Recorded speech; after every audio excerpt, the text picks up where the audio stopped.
Today, we learn about the daring escape from slavery and remarkable life of Robert Smalls.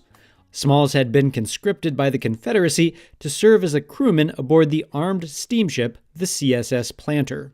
One night, the white captain and officers left the ship while docked in Charleston. Smalls, an expert sailor, disguised himself as the captain, cleverly raised the Confederate and South Carolina flags, picked up his wife and children, sailed out of the harbor, and raised a white flag of surrender as he approached the Union ships blockading the harbor, flashing the required signals to the Confederate forts that would ensure the Planter's safe passage.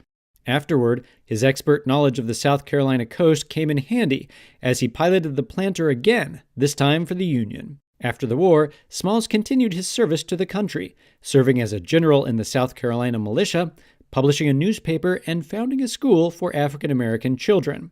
He would later serve in the South Carolina State Assembly and Senate, and in the U.S. House of Representatives, despite persistent racism, violence, and intimidation of African American voters. This has been 60 Second Civics, a podcast of the Center for Civic Education.